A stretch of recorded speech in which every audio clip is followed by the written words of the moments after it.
That time we had 4 kids in 1 year get hit by stray bullets, and that shook me to the core and really affected me. The worst one was we lost one. It was devastating. 2 brothers in the back of the car. There was some beef going on, nearby. A kid was hit right through his rib cage through a full Coke can. My worst day, I remember that I was 6 reports down. I was covered in somebody's blood. I was booking a body, and I had a headache. I ended up vomiting. It was probably only 2 hours after the shift. I probably left like 6 hours later. That was like my worst day. Made him out of me, that's for sure.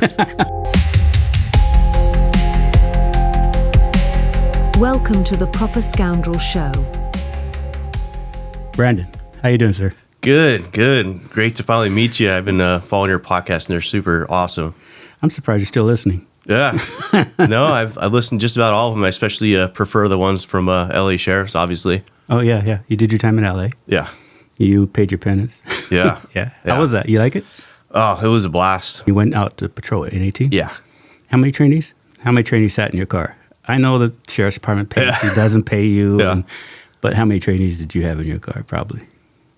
I mean, solid, a few weeks, probably 11. Jeez. Yeah.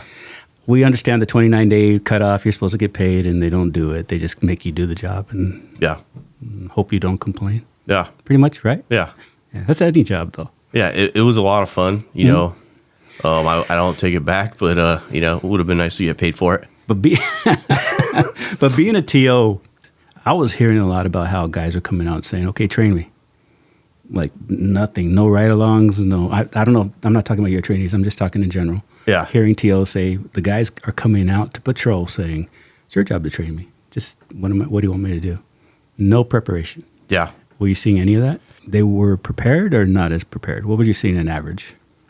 Definitely not as prepared as time went on. I mean, we were told to, be ready. Yeah, be ready. You're going to be held accountable for not doing some ride-alongs. So, you're going to. You definitely didn't want to say you only did one, or So, and I didn't do that many. I probably did 8.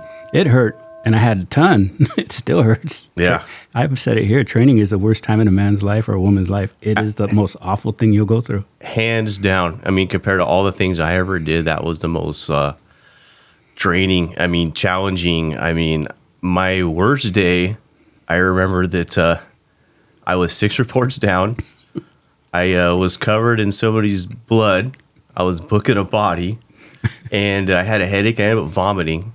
Oh my God. Yeah, and it was probably only 2 hours after the shift, so I probably left like 6 hours later. That was like my worst day. That's pretty Made much him out of me, that's for sure. Yeah. It's hard.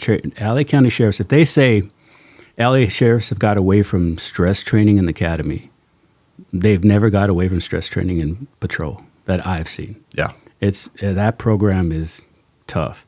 I don't know. I can't compare it. I never went through anybody else's, but LA Sheriffs, they will make you miserable. Oh, absolutely. But it's to stress you into knowing what the job is going to be. It's all purpose. Yeah. And then when you're done, it's the greatest camaraderie. Best feeling ever. They bring you in like, okay, you made it. And now you're brothers or sisters. It just comes in like you are never. I don't think you're ever going to be as proud when you get off of field training in the sheriff's department. Yeah. No, absolutely. And then, if you do get a good amount of experience and you had a good TO, you're going to not ever feel like, oh, I know it all, but you know that I can handle it. I can figure it out. I'm going to get through this. Yeah. You have that confidence, and I think a lot of times people do not in other agencies. They don't have that. No, it's just that tenacity. You have like you said, a confidence, but you also know you have the backing. Yeah. Because I was taught by my TO was like, I'm not going to be able to teach you everything in the time we have together, but I'm going to teach you where to find it. Yeah. If I don't have the answers or I haven't taught you something, I'm going to teach you where to go look for the answers. Yep. And that's why you have your book. Yep. That book. You have all your stuff, your case assignment log. I mean, these are the things that will get you through your lifetime in patrol. Oh, yeah. Your Bible. And then you have your buddies, the Bible. Yeah. That's smart. They'll help you out. And I love that. I love the camaraderie. But I had never stressed as much as I should how hard the training is. It's not even, I couldn't put it in words, man. Yeah. From the time you get in the parking lot to the time you walk out, man, you're just beat. Yeah. the first day of my training, I never told this story, but the first day of training, my family had gone away. They went to Sacramento to go visit some family members. So I came home to an empty house. Yeah. I was still in my Class A's. I didn't even change out. Wow. I fell asleep on my bed in my Class A. They beat the hell out of me, man. Yeah. And you think, I'm never going back there. That is the worst. They just beat the shit out of me. Yep. But you go back. Yep. And you do it Every again. day. And you do it again. And you do it again. And you're watching people just quit.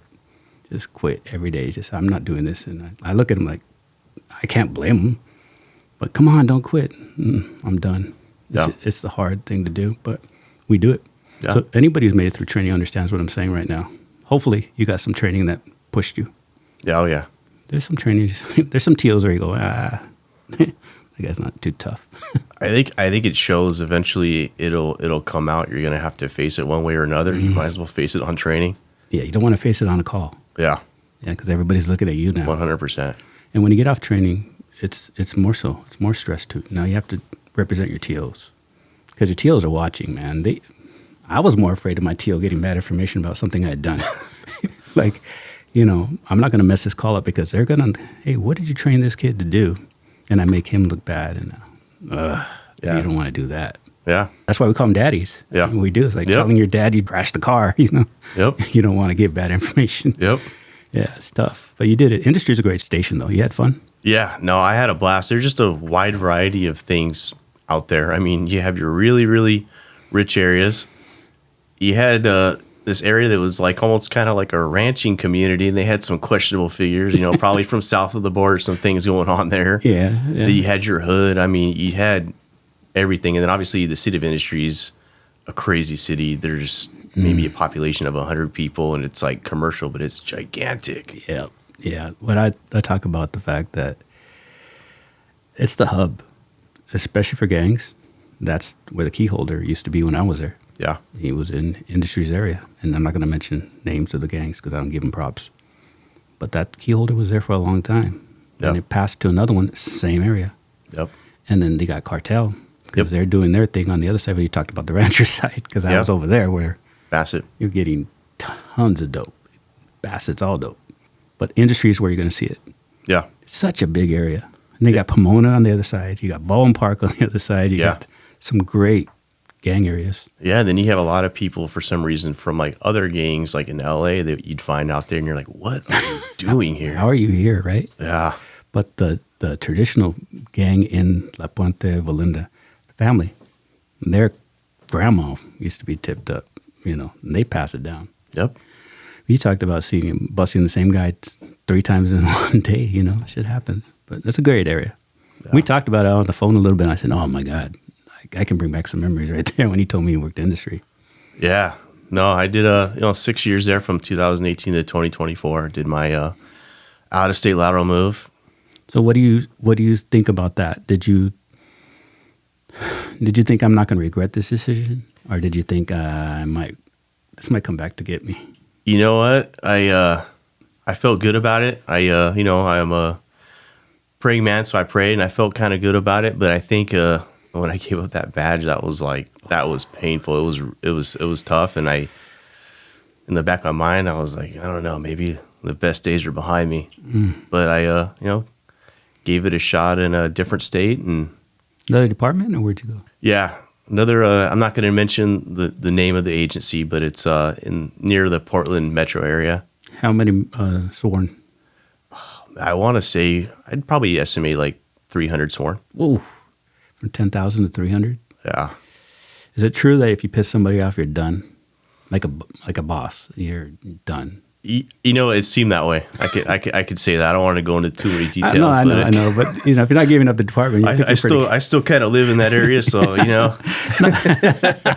I get it. But I know I've heard from guys that have left, and we talked about this a little. That left and then came back and said, well, I don't know what I was thinking, but they came back. They didn't go to the department. They went to other jobs, chasing their marriages and trying to fix things. So I get all that. It's good, but they came back. Yeah. So I got that report. Like, hey, dude, how was it?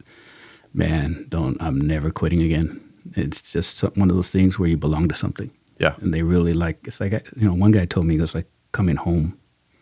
And yeah, we have our quirks. We have our bad stuff. We just do. Yeah. But the good stuff outweighs the bad stuff, especially the guys, man. Oh my God. Yeah. I had a blast out there. That's what I miss. Yeah. Hanging out, you're pumping gas, you're just talking crap, or you're in the briefing room just talking crap. The camaraderie. Yeah. You can't buy that. So you left and you thought, okay, I'm not going to go back. You're good with that? Yeah. I came to a point where I had some job openings. The DA investigator's office is looking pretty good. I even talked to, LASD.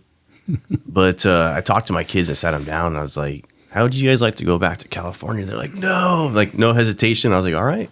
Best move ever, bro. You know what? We always say family first, and that was 100% like family first move to stay. And I'm doing well. It turned out well. Had I known, I probably wouldn't have done what I did. And I saw the contrast between LA County Sheriff's Department and other agencies, and just bar none, we're the best. Yeah. Like the way that we go into calls is so smooth and calculated, and it shows. I mean, just look at how much we deal with as opposed to Yeah. what happens. Well, if you've watched these, I've talked about training all over this country. Yeah. And not even close, man. It's just not even close. And it's not even to disparage other departments. It's just they don't see as much as we see. Yeah. And it's the training. If you don't see all the carnage like we do every day, you're not going to get the experience, and their TOs aren't going to get that experience. So they can't train what they don't know. So it's not a fault. It's just quantity. They don't get it much. But we get so much. You just get saturated in it. And so when a call goes out and it looks like all hell's breaking loose, there's always somebody going, okay, this is what we're doing. Yeah. And I love that, man. Yeah. I loved getting out of the car, and there was no confusion, because there's always somebody there or a group of people saying, this is what we're doing. Yeah. And no one backs into the shadow, bro. Yeah. Everybody comes up, what are we doing? Everybody spreads out. You don't hear, why do you want me on containment? Why do you want me to do that? Just do it. And that's what I loved about the job, is everybody knew their place. Sometimes you're the team leader. Sometimes you're the guy watching tape.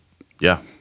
And that was something I noticed too, is, when you had a call, when you're the handling deputy, like you are the incident commander, and what he says goes within reason, because sometimes you'd have some OGs that would step in, like Deputy Naquil or Cariaga or, Joey. Joey's fighting.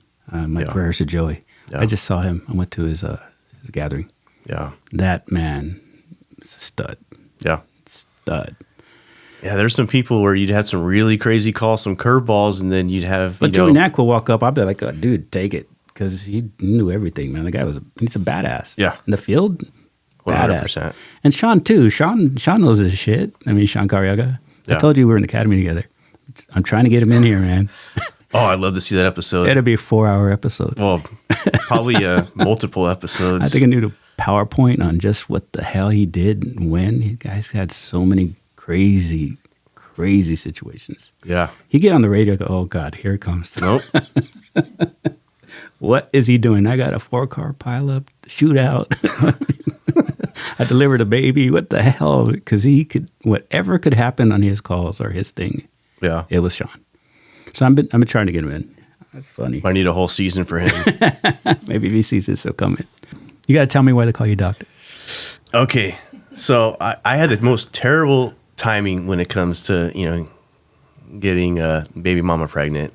First one, actually, it was funny. I was actually a bail agent, and right as my wife got pregnant, I was in Linwood arranging for someone's bail, and I had this old lady that, her son was a gangster, trying to bail him out.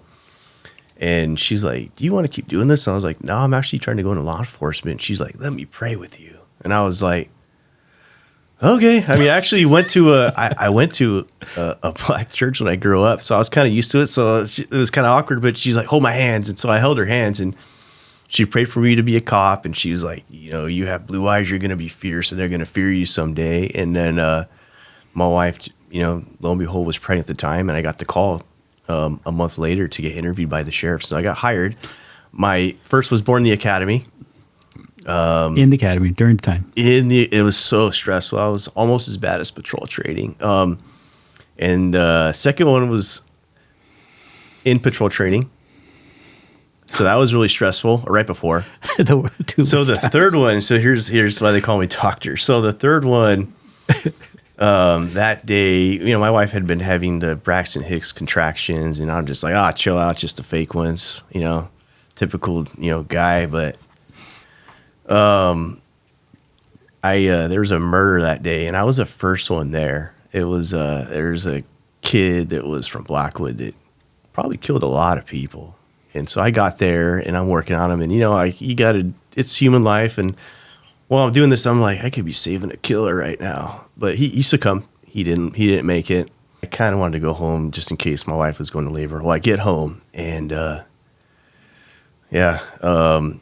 she was like, I'm having a baby. And I'm like, they're just your Braxton Hicks. You're fine. And then she's like, no, it's coming out right now.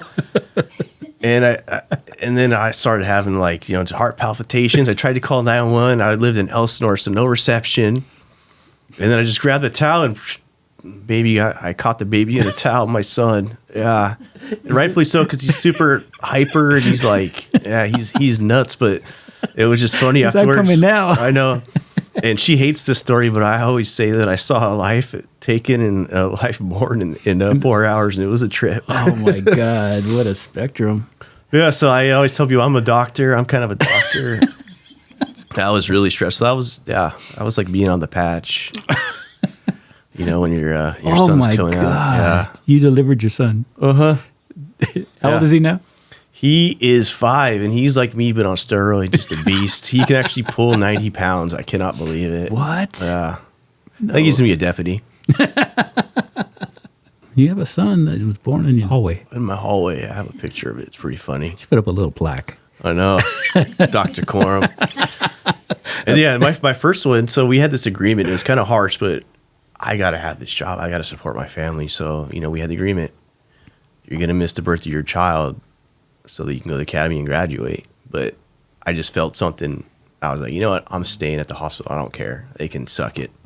So I called my DI and I was like, hey, sir, if you got to fire me, it's fine. I want to see my child get born. So I'm not going to be there today. So, do what you got to do. And he's like, I'll think about it. And hung up on me. And I'm thinking I was going to lose my job. Wait. You called your DI and asked him for basically telling him you're going to stay with your I'm not going wife. to the academy today. You're having a baby. And he said, I'll think about it? He's like, I'll think about it. And he hung up on me. Who was your DI? Come on. You got to know this name. First name, Teddy Gomez.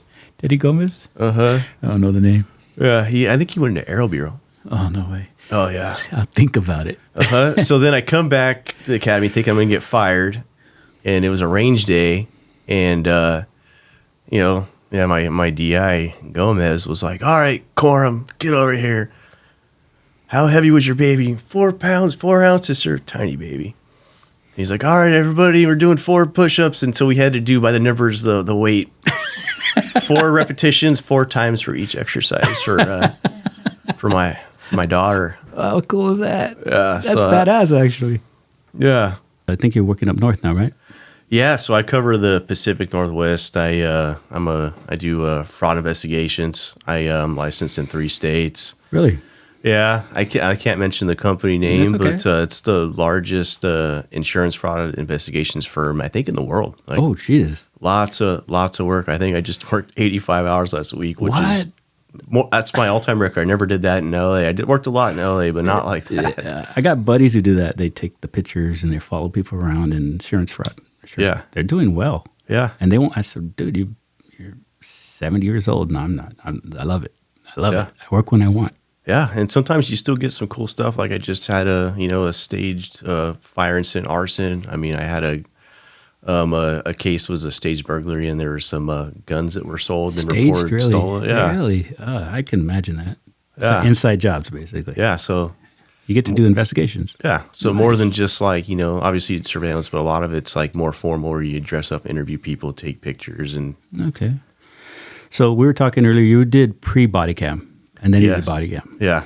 What did you think? Tell me some of that. Okay. So initially I was really nervous, just because you feel like you're on Big Brother or something, like a reality show. Yeah. And I think there was so much confidence that I felt with knowing policy, because we would drill each other all the time, case law, policy.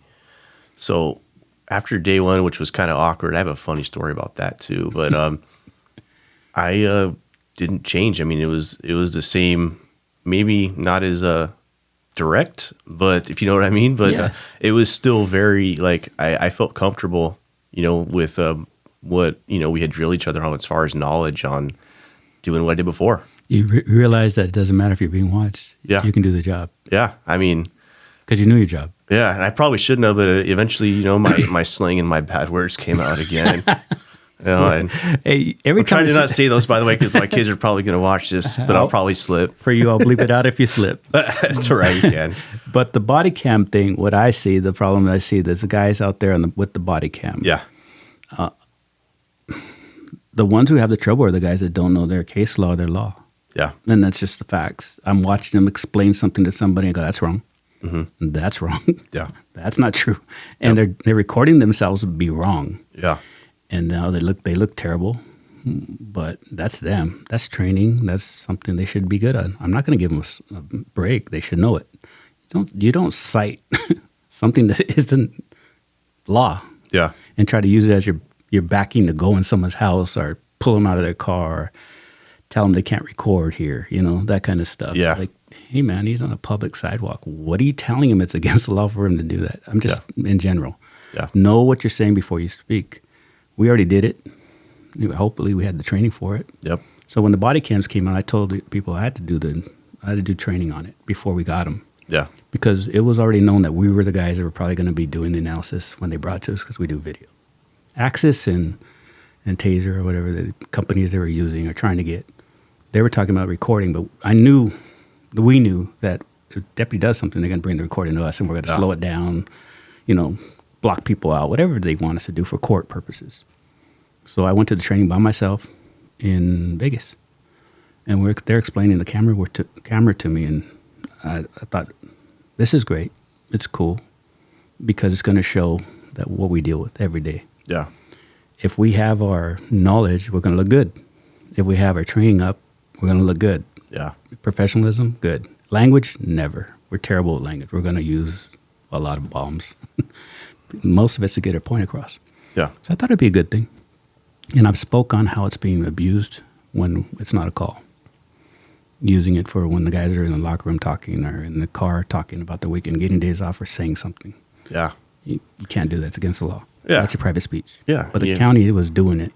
So hopefully they fix that by now. Yeah. I mean, you have a reasonable expectation of privacy. We all have the same constitutional rights, whether a cop or not. Yeah. My private conversation. Somebody just got in trouble for recording something bad, but they recorded it illegally. So they're more in trouble than the person, what they said. That's the way it's supposed to be. Yeah. And it might be harsh because maybe there's some things that need to be recorded, but that's your speech. Yeah. It's protected. It's absolutely. Just, that's like all the stuff we have to do to go into somebody's house. All the search warrant stuff. It's an act of God to get in somebody's house. Yeah. But it's on purpose. It shouldn't be easy to go in someone's home. I also understand these safeguards. But when I see the guys on the videos, I said, you shouldn't be spouting off on body cam unless you know your shit. So it's not the body cam's fault. Your fault. I'm sorry, it just is. Yeah. I hate to be mean, but that's the truth. Yeah, 100%. So you saw them both, and it didn't bother you? No. I actually enjoyed it because I had some, complaints, and they would be unfounded, and I'd have some things that, I think it enhanced everything. Helped you. Yeah. It's like having a witness standing right there. Yeah, and my uses of force didn't change. I acted the same. I did have one time where I had a sergeant say, "Hey, we don't want to look like we're in the 1990s anymore." But come on, man, it's a good year. It's a good year. It was I was a baby around then, so it's a good year, man. I felt comfortable. I don't have I didn't have any problem with it, and right back to business as soon as you got past that big brother feeling. Well, cops don't like change. Yeah. No one we hate change. Yeah. Even if for the better. And I'm not saying it's for the better. I'm just saying it was not like you had a choice. Yeah. You had to do it. Yeah. So you might as well figure out how to do it right. Yep. No one tells you to open your mouth. You don't have to say anything. No. Sometimes less is more. Most of the time, less is more. Yeah. I think we're pretty good at censoring ourselves. Yeah. No. Emotion comes out because things happen. Yeah. Different calls will bring out a different side of you. Yeah. So I get that too. But the whole debate over it, I don't know. I think it's still. I think it's hurting the people that thought it was going to hurt us more than it's hurting us. Absolutely, because now there's no gray for them to play with. I mean, it's pretty black and white when you have audio and video. Well, if you look at body cam, if you just look at body cam as a whole, a normal person would probably get pissed too at the person they're talking to. Yeah. The argument is the cop should know better than to get mad, or the argument is it shouldn't be rude. But if someone's talking smack to you, man, the human nature is to talk smack back. You're defending yourself. You're supposed to sit there and take it. Just take someone cussing you out because you wear a badge. You're supposed to be professional and let somebody just get in your face and scream at you. Yeah. No. It doesn't work like that. They have to be more honest and say, if that was me, I would have socked the guy, or I would have said something, or I would have pushed him away and said, don't get so close. Back up. Yeah. Back up. They're trying to provoke you. Yeah. On camera. Yep. So you don't have any regrets about leaving the LA County Sheriff's Department? When it comes to family, they love it. They're thriving. I can't complain. I'm enjoying myself. It's not as fun as it used to be, but I enjoy. I get to travel a lot. I mean, get a wide variety. But my decision to out of state Laurel was very ill informed, and there are certain things I didn't appreciate at the time that when I saw it. Did you say anything like to the people there, like, you guys, this is not how we do it? Did you ever try to correct or teach or train? Or? Over there? Yeah. So I was hired and I was told, hey, we need your experience. We want you. And, this was mostly the brass. Yeah. When it came to, the line level, I mean, there was just some clashing right away. I mean, me being me, I told the training department, LA Sheriff's hands down the hardest field training program ever. Mm-hmm. And I think that was where it started to go downhill. But I saw crossfire. Mm-hmm. I saw somebody do a DUI investigation, FSTs, with their back face toward a bridge. What? The guy could have pushed them off. What the heck? No, I mean, had somebody tell me that they knew more about LA gangs than I did. I mean, it was, really? It was, I got there and, like the moment I set foot, I was like, oh, I fucked up. I mean, I fucked up. I'm just going to eat this one. And I tried, but yeah, it didn't work out. I mean, I got sat down right before I was about to get off probation, and they just said, hey, you either quit or we're going to fire you. And I just said, you know what? I didn't come here to quit, so you're going to have to fucking fire me. Go ahead. And they put me on admin leave, and that was a challenging time. I basically just said, you know what? I'm still a deputy sheriff, and I studied a 6-month course, and I got it done in 3 weeks, and I got fired and hired on the same day by an industry alumni. No shit. Yeah. Up there? Nice. It was really, it was kind of a God thing, I think. It was just really. I guarantee you, he said, oh, I want you. I know where you came from. I know your house. There was a conversation to where I had a very strong feeling that I was going to get the job before the interview started. Just Can you elaborate any? Huh? Can you elaborate a little bit what that conversation was? We just talked about industry. We traded some war stories, and, he's like, you're going to be just fine.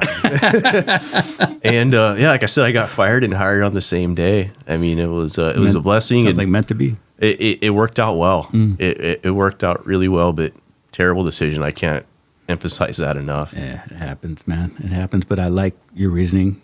You're in a place that I would love to raise my kids. Oh, it's a dream out there. I mean, my kids thrive out there, and we're like 5 minutes away from hiking and fishing, and the air's cleaner. I think you win. To me, that's more important. Absolutely. I've said on here, I hate the city, but the money was right at the time. I mean, it's a hard way to get to where you are. Yeah. But fantastic to me. I look at it like, hell yeah. Yeah. Hell yeah. Long term, you're way better off than me or any of the guys that hung out in LA County for 30-some years. Yeah, I do think though, I was on some lists to, promote, and I just got impatient, and I saw my family. I was living at the time an hour and a half away from industry, and we're working 18 hours, like every other day. Yeah. An hour and a half commute. Mm-hmm. I never slept at the station. That's just gross. No offense, but No, I get gross. it. But I don't sleep in bunk rooms. I never have. I'd it rather was- sleep in my car than the bunk room. yeah, I did that a few times. But it was brutal. And I think at a certain point, I was like, I got to make some kind of change here. No, you're right. I think you made the right decision. That's just me. I mean, who am I? But I see it. The bigger picture is now that I'm retired, the way now I can say it. But the guy's working. Yeah, you got to provide. Yeah. I get that too. But I've talked to guys who left, and I've talked to the ones that came back, and I've talked to the guys who regretted it. No one should judge anybody. You do it for your own reasons. I got a huge text the other day from a guy who but he worked Riverside Sheriff's. And he said that for some reason they lateraled, 100 deputies. And most of them promoted up to big spots. Doesn't surprise me. He says their experience was outstanding. So they worked together. They weren't trying to push themselves. Yeah. But he said their presence was absolutely felt. And it's just the truth. Yeah. It's just the truth. The guy didn't have to tell me anything. But he's a Riverside sheriff. Great job. Great department. Yeah. So, he's taking experience and help where they can. A lot of backing, too. I really, really admire that. Yeah. Wish there was a lot of backing in other places, but a lot of backing. Yeah, I'm seeing that right now. What do you see right now with the sheriff's department? It's funny. Even though I live in the Pacific Northwest, I still always go to KTLA. I don't even follow my own local news. So my heart's for that community. Mm-hmm. I just see what I saw when I was leaving. Deputies are burnt out. I mean, there's not a lot of support. They're being micromanaged with certain things, not all things, but you said you talked to Trevor. I briefly on Instagram we were exchanging back and forth. His story kind of resonated with me because he had obviously a really good career to look forward to, and then it got cut short. I made a mistake and cut mine short, but I could relate to looking to other things and applying that experience. And so I just yeah, he's a good man. Hope things work out for him. Yeah. Absolutely. Yeah. And I think if you got that heart and you're a good worker, hard worker as a deputy, that experience, you could take it elsewhere and you could kick some ass. I mean, you can do a number of other places and, still use that experience. There's a lot of Trevors, though. Yeah. There's a lot of Trevors. Unfortunately. There is. I'm starting to hear from a lot of them, and I wish I could help them all. There was a 2010, 2014. There was a lot more. And I think Trevor is getting what they learned from that. So hopefully they can fix all that, because a lot of people Trevor's very, very known because it was worldwide news. Yeah. But I think it's like 30-something guys went through it in 2010. And they're wondering what happened. Yeah. They didn't get the notoriety at the time because of different administrations, different things going on at the time. Yeah. Politics. Well, at that time, what was happening. No, they're trying to get rid of all of us, rid of all the cops. So they got just washed away, but it doesn't mean it didn't happen. Yeah. So they need attention too. Hopefully, we'll see. The political part. You saw I had 4 candidates on here. Yeah, I saw that. I mean, these guys, good dudes. All of them good dudes. If Alex is the last man standing, hopefully he addresses it. Yeah, he was great. Yeah, Alex. Although he visited our station one time. Him and the undersheriff Murakami, and right after they left, we had a 998. We're like, oh, it's all their fault. Bad luck. It was just so funny, But yeah, just great backing. I think morale was just super high. When he was in office. He backed the deputies, right? Yeah, and it was a tough time. Going through COVID on the line was a really difficult time. I was getting pulling the plug. I had one hand on it, man. It's like, I'm not doing this. I don't need to. I have the time. Oh man, what a weird time. Horrible. I remember they were having us knock on businesses and make sure they were closed. We got calls, 20 calls to go knock on businesses, and I get there and I'm an American before I'm working for the man. So I just said, hey, I don't agree with this, but this is what they're saying. But it was really bizarre that they were having us make sure businesses were locked down. Sounds like something that you don't want to hear. Sounds like a time when we didn't do that. That sounds like a bad time in history when the law enforcement was going to businesses and telling what to do. Yeah. No, I would have. I'm sorry, man. That's hard to do. Yeah. No, at a certain point, I couldn't, as like I said, in America. I'm here to tell you this, but I don't care if you do it or not, man. That's exactly. Sorry, that would be me. that's exactly what we I mean, did. the but- door would be like this, no knock. Okay, no one here. Bye. Yeah, no, that was crazy. And then just the shootings, like we had just such a humongous increase in shootings. I mean, we hit double digits in a few months around that time. It was, Industry goes off. that time we had 4 kids in 1 year get hit by stray bullets. And that, shook me to the core and really affected me. I got a lot of stray bullets when I was at Industry OSS. Yeah. It was just something about it. They're not good shots, or they're stupid when they shoot. They're always stupid when they shoot, but they hit a lot of kids. Industry, for some reason, was the only station out of all the OSS stations I worked at where they were hitting a lot of collateral. Yeah, it was just like just Spraying. spraying. Yeah, you said it. I mean, I remember one kid was they were hitting their bed. They were sleeping in their bed. This the place where they could feel safe. And he got hit in the leg. And then another one, 4 years old, in a car. I want to say it was on Nelson and Sunkist, a certain Bassett house. So there's a boy who got shot in the leg, also in a car. Yeah. I have legs. It was crazy. The kid didn't even cry. Really Tough as nails, but like it was just It's funny. heartbreaking. The one I had in the legs didn't cry either. Yeah. Shot through both of his legs. Wow. They just sat there looking at us like. But we've had an Industry lady eating dinner at her dinner table, but no one knew till like a day later because it went through her window. Wow. They found her sitting at her dinner table, but random rounds. Yeah. There's a lot of that crazy just shooting and hoping you hit the right thing, but they never hit the right thing. No. And then the worst one was we lost one. It was devastating. 2 brothers in the back of the car, and there was some beef going on nearby, and the kid was hit right through his rib cage and through a full Coke can. And we got there. We always talked about, should you roll or should you wait for fire? That was always the big debate because we've heard arguably it could be like a level 2 trauma center that's mobile. Oh, QVH is right there, right? Yeah, but QVH isn't a trauma They're center. not trauma, but they're as close as you're going to get. Yeah, so we had some deputies that lifted up the child and You scooped them? yeah, scooped them, and It's hard. that area is just not close to a legit trauma center as opposed to like some of your like You're right. more There really urban isn't. areas. It's too far from St. Francis or UCLA. Yeah, But QVH had a great emergency room. yeah, they did. Except for the nurses when you brought in too many mental patients. I remember like my record was like several hours waiting for Yeah. I don't know, somebody pissed off one of the nurses, on their personal life, but What do we talk about nurses, man? You don't piss off a nurse, bro. no, absolutely. Call them ma'am or sir. They will let you know they're mad at you. They run the place. You got to respect that. Oh yeah, and then we come in with an injury, and then payback. We bring back memories right now. Oh, man. no, yeah. Nurses, my aunt was an emergency room nurse. So I always talk about she's still tough as hell. Yeah.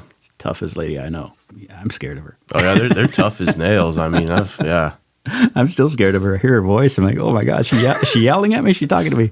Yeah. She's just a very strong woman. It's Yeah. fantastic though. But we had a lot of body dumps, QVH and Dine and Dash or Ding Dong Ditch. yeah. Just that was a place. They hated it, but they were good with us too because we go in for our stuff. Yeah. We get beat up, they were good to us. Yeah. I like that hospital. I don't know why. I just had Yeah, it was like fine, except for, like I said, when they piss you off, and pretty soon they're like x-raying you, make you take off your pants, and you're like, it's not even related to my legs. Why am I doing this? I just broke my finger. Good stuff, man. So industry, we're talking about the brass. We're talking about some people. Did you work out there with? You were out there with Beeman?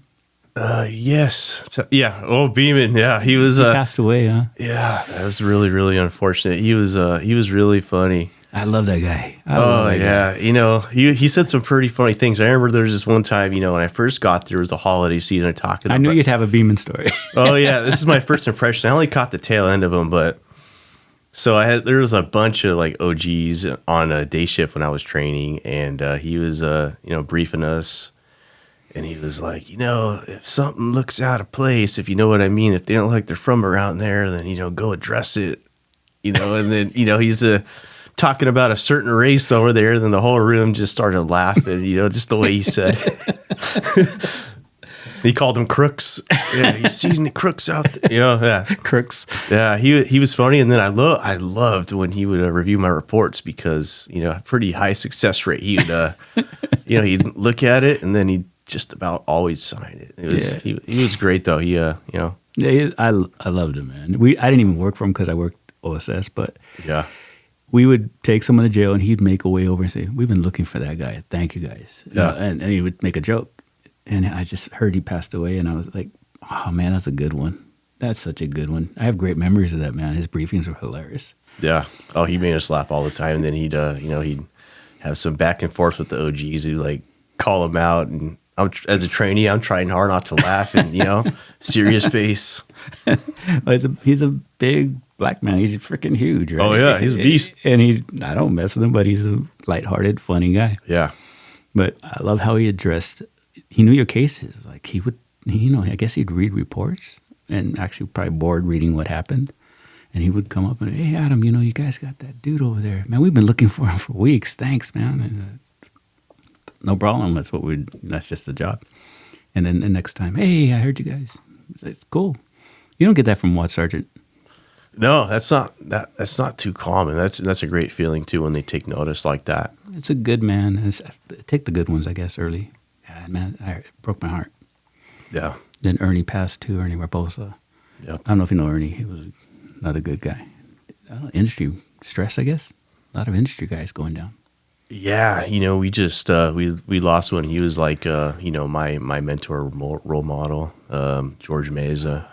Breaking my heart, man. Yeah, when I was in doing my lateral thing and it was rough and that happened too. And his last words to me were just I saved the text messages. I had to save it. He was like, just thanked him for everything, and he basically told me, "Hey, I told him, I want to be like you someday, and I want to be at your level." And he's like, "You're already there." And I was like, that was an amazing way to end it with him. He was a good guy. He was I don't know if you ever worked around him, but he was the guy that was on the radio. And I remember like being in a foot pursuit, and I didn't know the cross streets, so I just said 2 parallel streets.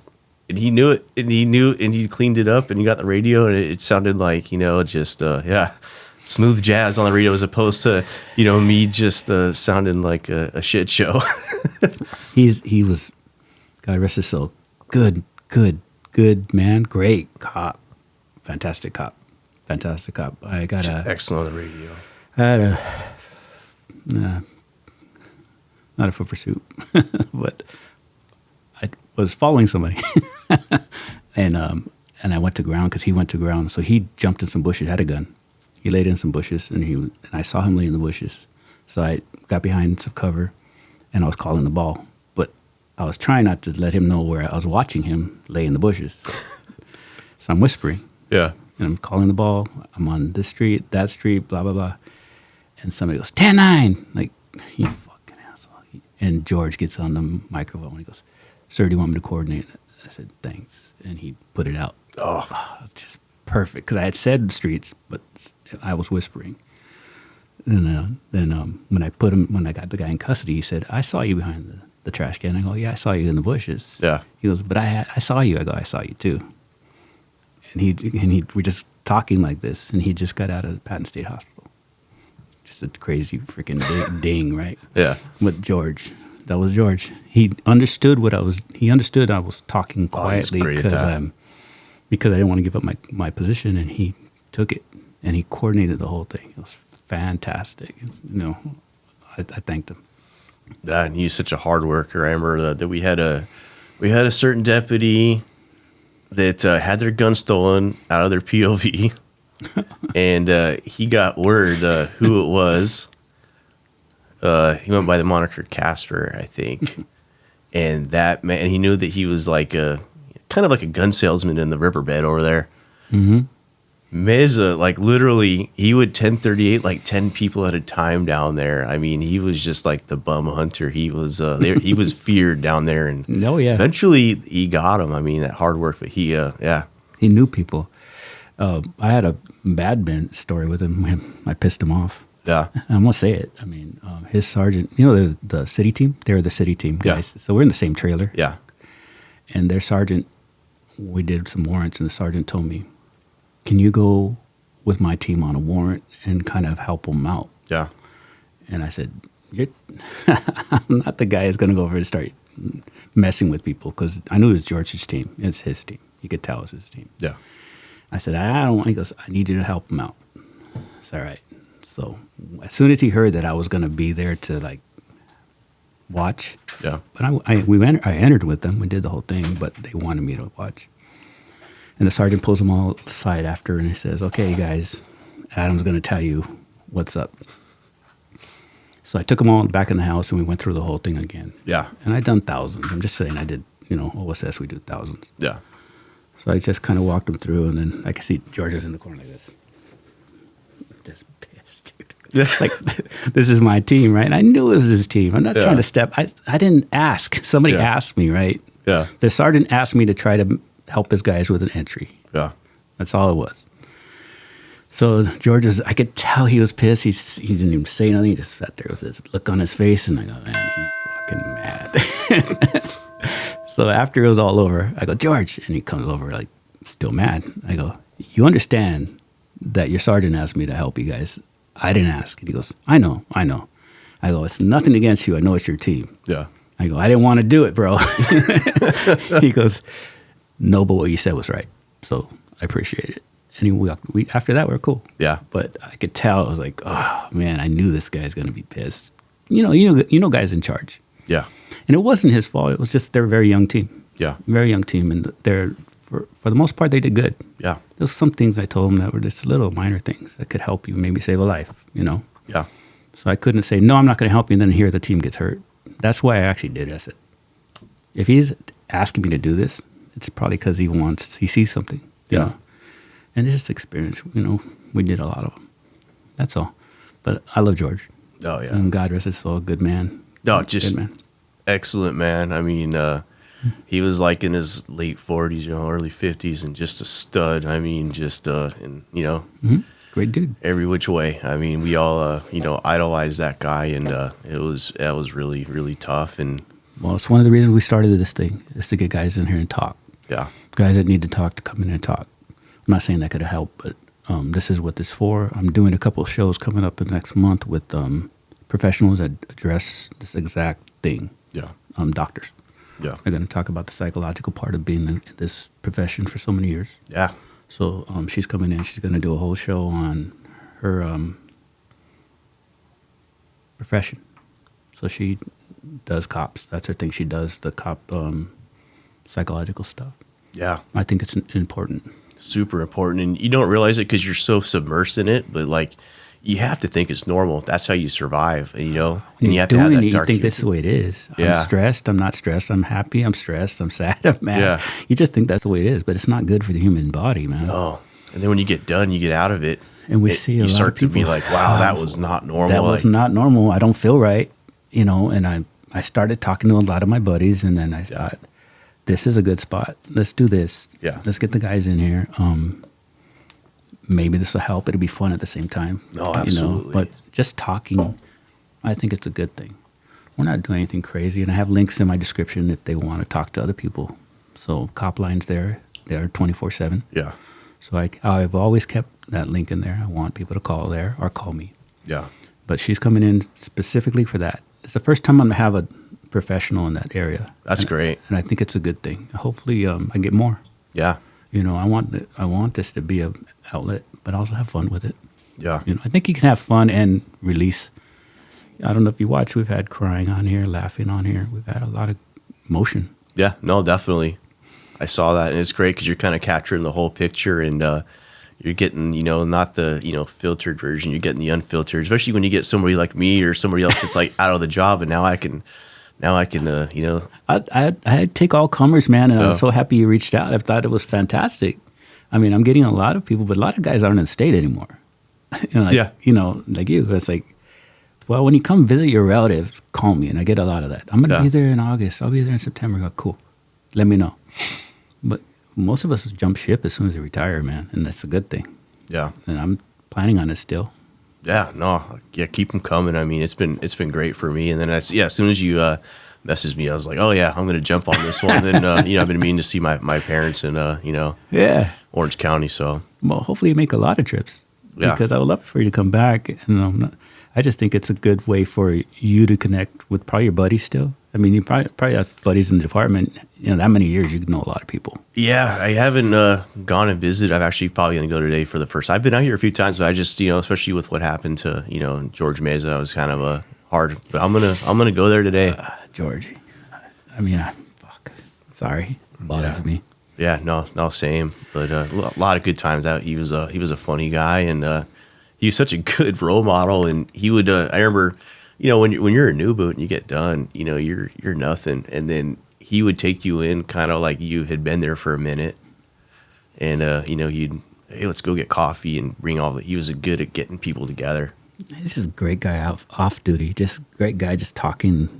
Not even the work stuff. Just had a great personality. Yeah, funny as hell. ladies man. George. Well, he's a good-looking dude. You know. So if people want to talk, come on in here. We'll do this. We'll debrief here instead. Yeah, And I think that's a big thing that I'm offering. I hope more people bring it up and take it up. A lot of guys come in here don't want to. They come out, they like it, so it's fun. no, it's great, and it's fun to kind of be able to tell from the front lines how it is, and I've noticed you had a lot of people that are retired. You're getting some new guys, so it's great that you're getting many different generations coming in. I want them all. I would love to get line guys but I know they can't. They don't. They don't trust the department to come after them. Yeah, but we wouldn't say anything like, "Dude, tell me about something." Like secret. We really don't have secrets. Everything's a report. Yeah. Now we have body worn cameras, so is it? What are they going to come up here and say something that's not? If it hasn't been adjudicated, I get that. If it's a case. Yeah. But just the job itself, there's nothing top secret about it. There's hundreds of thousands of people doing it every day. Yep. But they're worried about the repercussions from the department because there's no policy that says you can't come on a podcast. Yeah. But it's just, man, I don't want to get in trouble, and I don't want to get in trouble. If I was 10-8 still, and I came in here and talked about anything, and I don't use names, and I don't use specifics, and I don't do stuff that's still in court. Yeah. You could do it all day long. Would you have, if you were 10-8, you're still on the line, would you come out here and do it? I would have been here in a minute. Yeah. I've told people before I would go on this all the time because I want to just talk to the guys. I loved hanging out with the guys. Yeah. And that's what this is. I wouldn't have cared because I know what not to say. You're a braver man than me. I don't think I would have done it. I would have done it. Yeah. I would have done it. Wow. I think so. Pretty much. I've had Pomona guys are 10-8. Yeah, I saw that. A captain and Brave. a lieutenant. Yeah. Hyman Ryan. These guys are still out there. Yeah. Booking. But they're the bosses. So they don't really have to. Yeah, it's probably a little bit different than your new boot or yeah. They have their own podcast. Yeah. It's a good podcast too. Whiskey and War Stories. Oh, I gotta check that one out. Yeah, it's pretty cool. They bring out a whiskey, talk about it, and then they talk about work. But Yeah. they do streaming. They don't have a studio. They just do the camera thing. I don't do cameras. Everybody keeps saying, "Can you stream me? I'm over here in New York." And going, It's not the same. I don't like the quality of it. I don't just think it's personal. It's just, Yeah. it's cool if you do it. I'm not knocking you. I just don't like it. I like this. No, I agree. I mean, when you walked in, I go, I know you. I've seen you before. I knew it. I was like, hopefully it wasn't something bad. Right? No. I said, I've seen you before because of industry. I've been there a million times. Yeah. What about courts? You ever do courts overtime? Because I used to work courts too. No. No, I worked courts in the 90s. Oh, okay. I worked in Department 30. That was a ruckus. What'd you do there? Was it a backup or you were lockup? I did both. I did bailiff. Oh, you did bailiff? I did bailiff, and I was also in lockup. And it's the busiest courtroom. I think they say in the United States. You would have up to 160 arraignments cases in a single courtroom every day, and it was insane. Like fights. We'd have you have multiple 415Gs, and one of them might be the person who was flipping, and nobody knows it yet. Mm-hmm. You'd be waiting for a fight. I mean. I remember one time I had a guy eat his own feces to act insane. Jesus. Yeah, the public defender's interviewed him. He's like, "What are you eating?" "Oh, it's shit." And so I grab him and I shove him down the stairs, and I'm gagging and throwing up. And I was just so overwhelmed with the smell that I threw him in some random cell, and it was a cell with the girls. Hey, get out of here. It was crazy stuff. I mean, fights. I had one guy that tried to charge at the deputy district attorney. And we got in a big old scuffle down there. It was great to get ready for patrol. Court services, I worked 900 the whole. Okay. In the jails. I got more fights at court services than in the whole. Yeah, I could see that. Because it was long cause. You saw it. You're in the arraignment court. So that's just pump them out. Oh, Everybody's being not guilty, not guilty, not guilty, whatever.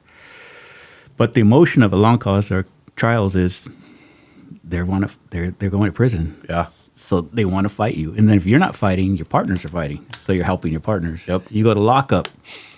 In the morning lockup, they're all pissed off because they've been up since 3 a.m. Mm-hmm. So they're mad. They're angry. They're moody. And we're dealing with them, trying to search them to put them in the cell. And then after they get bad news at court, they got to wait in that room for 6 hours. Yep. After they've been told they're in prison for life, or their girlfriend left them, or their wife's leaving them. Bad news happens in court. Yep. And now you pull them out, and you're the man in front of them. Oh, yeah. They start swinging. Oh. More fights than ever. Oh, it was crazy. It's crazy in the courthouses. It was absolutely, especially in that courtroom in particular. I mean, it was just the volume of people going in and out. We'd have to remand and arrest people that were, getting taken back in. Oh, somebody thought they were going to go home and you're taking them in. Oh, yeah. The celebrity cases. I was on Fox News once for a high profile case. Mm-hmm. I mean, it was I told him, you know what, I don't want to be a slap, so send me the busiest courtroom, and they sure did. That's the IRC of courts. Oh yeah, yeah, that is a busy spot. Got me ready for industry, which was just another crazy place. Oh yeah, yeah. But the courtrooms are one thing that you think it's controlled. Yeah, but especially in trial, you can't handcuff him because it's prejudicial. Yep. So now he has no handcuffs, and he's mad because he just got found. Yeah, which is absolutely insane because, somebody who's thinking their life is absolutely over. No consequences because I'm already looking at a life of consequences. They just, Oh, and family members jumping over the wall trying to get to them. Yeah, that happens. And I know an attorney got slashed with a razor blade at CCB when I was there. He slashed his face with a razor blade and just sliced him up. And then the deputy got sliced up too. Oh, yeah. That's the marshals, when the marshals used to exist. That's right. Remember, I'm old. Then they said, okay, you guys are going to go work in the marshals area. Security down there, worse. The worst. They just had no idea what security was. So they go, hey, go work in the marshals area. Man, put your hands there. Handcuff them. Put them over there. Move them. Yeah. And the judge is like, why is it taking so long? Because I'm not going to get shanked. Yeah. My guy doesn't do that. Yeah. Wait, how come the door is locked? Yeah. I don't put a magnet in the door so it doesn't close, so I don't have to keep getting my keys out. I actually lock the door. Why you got to do that? And then all of a sudden, somebody gets shanked. Okay, that's why. Security is never to be forgotten. Yeah, no. We had a close call one time. We had a attempt lynching, like where somebody tried to get a lady tried to get her man out of custody, and luckily we had some good security at that time, and they found her with a gun and a bunch of money, and she had all, Mm-hmm. Well, we had the really bad ones, like I had the Compton cop murders and those kind of cases. Oh, wow. And we had the belt you put under. Yeah. And man, those guys stand up. It's 50,000 volts. You can't see it in the suit. So holy, they have basically a taser belt. It's not a secret. So I know this guy, when he gets found guilty, is gonna go nuts, and he's a big dude. So you put the belt on him, and it's under, and it's skin to skin. Yeah. And you're sitting behind your desk with the little button. It pops off. No way. Yeah. Wow. How do they react? They know what's coming. They tell you, don't hit it by accident. Don't touch it. Don't drop it. You're sitting there going, man, I got so much power. I'm kidding. Yeah. Did you ever have to use it? Never, because they know once it's on. I mean, they know they're screwed. So I mean, yeah. But you can't handcuff them in front of the court. Yeah. And then when the jury's giving a verdict, they stand up. Yeah. Now that's the most vulnerable. Okay, he's guilty. Mm-hmm. Big dude. You got your backup. You get more deputies. Yeah. But I don't want to fight. Fighting sucks. I'd rather just zap them. Yeah. Absolutely. Fighting causes injuries. I mean, Mostly your own. I got 2 broken fingers. Yeah. Yeah. One of them was actually in court. Yeah, I had somebody try to poke out my eyeball. Oh my God. And I just reacted and cracked him in the skull. And Really? What the hell? Yeah, broke my, it was a eyeball. How do you do that? they're like acting all demon possessed and tried to escape and went in the elevator. And then I'm trying to, talk them out. And then they went for the eyeball and I just reacted and Broke your finger. yeah. I think I dug my fingers into my palm too hard and I hit them right in the skull. And they dropped, but broke my finger. Never the same. The other one, fight too. I forgot how that one happened. So you did this before you went to patrol. Yeah, so I was ready. I got to get my fake stats and remand people and then Fake stats. Mm-hmm. Fake stats, really? Yeah. You actually get arrest stats when you would, work courts, but then you could see all the zeros. Or I think there's like something you could tell that, they're not real. There's a number in there somewhere. You're like, wow, 187, 261, all those gun cases. What's that RD? And you're like, oh, it's courts. Yeah, right. You didn't do nothing. I'm kidding. It's a great job. And someone's got to do it. Yeah, I recommend it. Anybody looking to go to patrol, you're going to get stagnant in custody. Which custody was crazy too, but I did not know you could do court services overtime from custody. Yeah, I've never seen anybody do it. Yeah, really. Yeah, so you don't have to be patrol. I guess it's just lockup again, right? It basically is. I mean, it's more like custody than patrol for sure, except for like when you're a bailiff. But for the most part, I mean, I recommend it. It really set me up for success. That's great training. Yeah, ride-alongs, study as much as you possibly can. Get your face out there. I went to a couple stations for ride-alongs. I went to Temple Station. I had 4 there, and I only did like 3 at Industry, but what a difference. Yeah, oh my God. Temple's a busy station. They have their moments, but I went from, I think maybe 1 Code 3 roll to like, I remember 1 hour, my first time doing Industry, there's 3 Code 3 rolls in a span of 10 minutes. I was like, this is insane. Yeah. Pursuits, a lot of pursuits. Yeah, lots of pursuits, wide variety of just about everything. You're going to get your gangster stuff, but you're also going to get a lot of your white collar crimes. I mean, I've had some weird reports that had to do with identity theft, which is kind of similar to what I do now a little bit. Industry is a fantastic station for learning everything. You're going to get murders, robberies, rapes. You're going to get extortion, drugs. Drugs, you get a lot of victors, a lot of stolen cars. Yeah. A lot of stolen cars. And they're going to get a lot of just information. Like, I know everybody's willing to talk. That's one thing about that place. Yeah. The people will talk to you. And you're given the right circumstances. Oh, man, they'll tell you some stuff. Yeah. It's not like one of those locked down ghetto stations where no one wants to talk to you. These people will talk to you. Oh, yeah. And they'll snitch on each other, but they'll just give you suggestions. Yeah. Like, you might want to watch that car over there. Almost like the neighborhood's tired of the bad people, too. Yeah, there's a lot of that. I mean, I remember, and I'm not going to say directly that they're a cartel, but they probably were cartel. There's a lot of cartel in it. They would actually tune up gangsters that were tagging up in Bassett. Mm-hmm. It was, Yeah. I was like, it's just, that's above my pay grade anyways. I'm glad that, actually, funny enough, I had a 211 one time, a robbery in, you remember Pellisier Village? That's a weird place. Yeah. Well, there's like one little market in the center of the neighborhood that they have. And I got a call for a 211 and we get there and the cowboys, they gaffled him up for us. They had his pants pulled down. He had a rope around him. I have a picture of it somewhere. They left him in the middle of the street for us. Send that to me. Oh yeah, I'll post it right now. Yeah, it was funny. It's such a wide variety of things and a lot of guns too. I remember we had some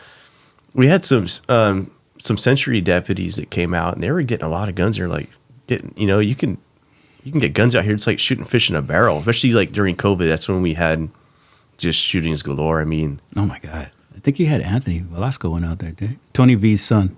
He's a TO out there. Yeah, actually, that was my TO. Was he your TO? From Lakewood, right? Yeah. Yeah, he was mean, but he was like funny about it. But man, that guy worked. When he's big on obs, but I would be running in and out of the car so much in one night, I would be sweating like out of breath almost from how much we would pull people over.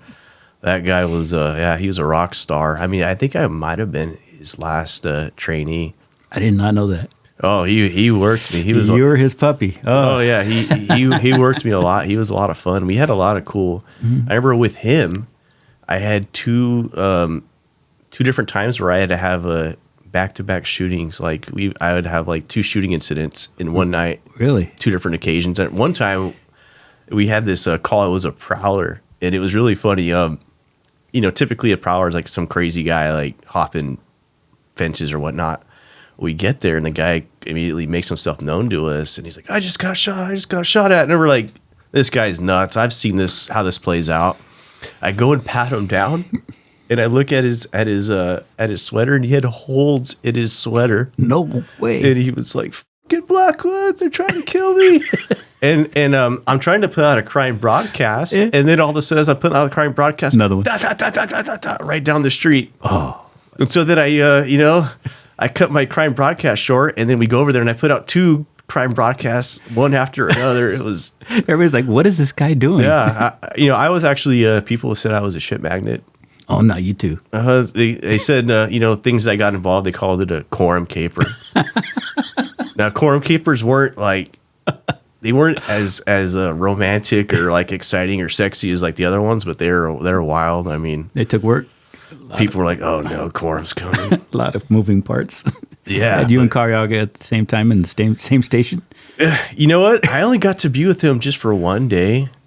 He wasn't my TO, but he taught me a lot. I mean, like, I told you, the one thing that resonated with me that he told me that I always, held on to was he asked me, what's the most dangerous contact you could have? And I was like, well, it's the arrest. You're going to take away his freedom. It's by far, he's going to fight you. He's like, no, it's your consensual encounter. He said, you don't have any dominion over him. He's like, you want to have dominion over him. I mean, standing so he can't walk away. I'm going to make sure I put hands on him. Yeah. I tried to do the approach I see other people do where they talk to the gangster while they're in their car. And I was like, oh, I don't like this. And I just remember Karyaga's words, Mm-hmm. Doesn't happen. I almost got into a fight with my partner because he pulled up on a guy on the curb and started talking to a gangster at my window. Yeah.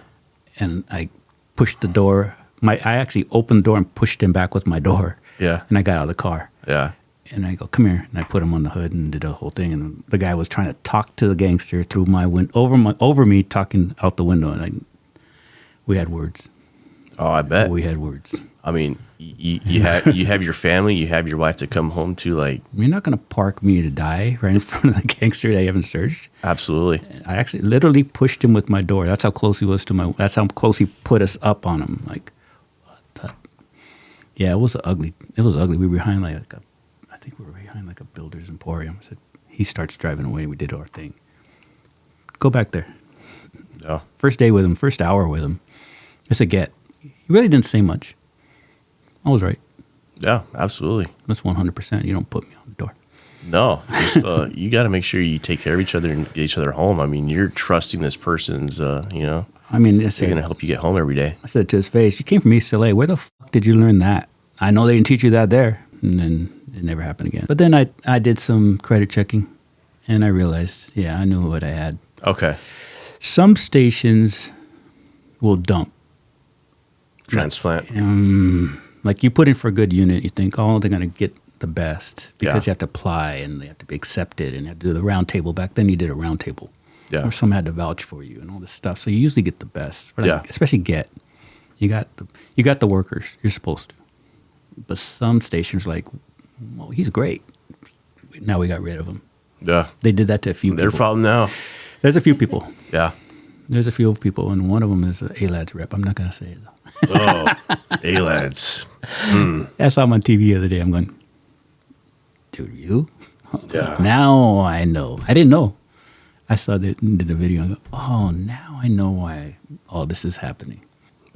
Yeah. I mean, he knows who he is. LASPA sounded really nice when I was leaving. They sounded great. They just don't have any bargaining power. They're good. Yeah. The lawyers are fantastic. Yeah. They're good. They're a good union, but you get in trouble. You never split your union, man. Yeah. You never split your bargaining power. You never split your union. Yeah. It only helps one person. Yeah. And it ain't the deputies. Nope. You have to consolidate your power. Whatever you think of either one, Yeah. you don't split them. They should have went out to have some drinks or something. But I understand the reason, the fighting and all that stuff. But God, we're paying for that decision. Yeah. The guys are paying for that decision. Absolutely. And it's the younger guys that are getting worked and without sleep. What they learned is that their power is in the jail guys. There's so many jail guys, they outnumber the patrol guys in every vote. Yeah. So whatever they can push on the jail guys, they're going to vote for, and they're pretty much going to win whatever decision they're trying to do. Yeah, and that's a hard job, but it's just not the same. Well, how do you compare it to patrol? There's just... Well, the guys at patrol are older, so they're thinking of benefits. They're thinking of retirement. They're thinking of things that are going to be long-term. The guys in the jails are thinking of money right now because of overtime. They're all doing the overtime thing. Some of it's mandatory, some of it's voluntarily. So there's two different wants, two different needs. Yeah. So they realize they have more guys in the jail. And that's just splitting again. We split. It's on purpose. Yeah. And if they don't see this, they have to start figuring it out. You guys want something done, you're going to have to join forces instead of fighting each other. Or talk to each other. Maybe. Yeah. But who am I? I'm just some guy talking to you right here. No, you're speaking facts. And I know where everything originated. But, man, I grew up in a house where my dad hated unions. Yeah. So I grew up hearing all this stuff when I was a kid because he was a supervisor. Yeah. He goes, so I'm going to go on strike again. He hated the unions. So I listened to my little kid. Why does my dad hate the unions so much? Yeah. And then he explained to me, this is what they do. This is how they do it. They're going to do this. They're going to do that. And everything he said happened. Yeah. So as I grew up and when the sheriff's department, we had one union. That's fine. So when you wanted something, you could go through that union. Yeah. You got these guys going, LASPA, which is great because they seem to be doing a really good job. Yes. They seem to be like the union I'd join if I had a choice. But the other union is the one with all the power. Yeah. That's what I'm talking about. I love that LASPA's doing right by the guys. They're helping Trevor. Tommy Yu's a fantastic lawyer. Yeah. These guys are kicking ass, but they need that bargaining power. They do. And that's where we're stuck. That's where they're stuck. I'm going to get some hate mail, but I don't care. Yeah. No, tell like it is. I mean, I didn't have necessarily a very good interaction with A-Lads myself, so. Well, the endorsement without the debate was, I think, the kicker for a lot of guys, but it only upsets the older guys. Yeah. Because they know what the precedent is. They know what history is. Yeah. Younger guys, maybe they are involved. I don't know, but I don't know. I don't see why they would be. Yeah, they just have a narrow mindset. They don't have that broad mindset. They haven't experienced enough they're yet. They're making bank, man. Those guys are freaking rich, man. I don't know how or why you'd want to stay there. I mean, I hated custody. I was in a rush to get out. Tell me about it, because I know I'm getting in trouble for it. You know what? I should have maybe picked a station to go out faster just to get out, and I didn't realize what I was missing out on.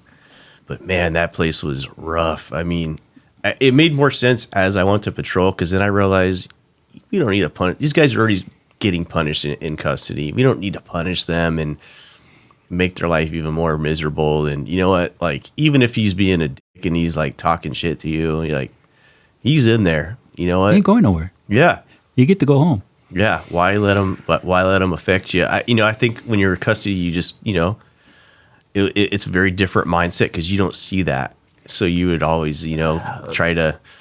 You were there not by choice. Yeah, I don't understand anybody there that's there by choice. I just don't freaking understand it. You're missing out. I mean, also you get your patrol retention, but you get freedom. You don't have to do checks. You don't have to smell, feces and ass all the time. I mean, cough. Yeah. Spread your cheeks and cough. Yeah, I got gassed 3 times. That was another record. I have 2 records that I know of for driving away with the gas hose and getting gassed. Yeah. Oh my God, I don't want either record. Yeah, no, it's not records to be proud of. No. There's probably some other ones, but those are, so most memorable. You've seen me talk or heard me talk about the guy staying in. Yeah.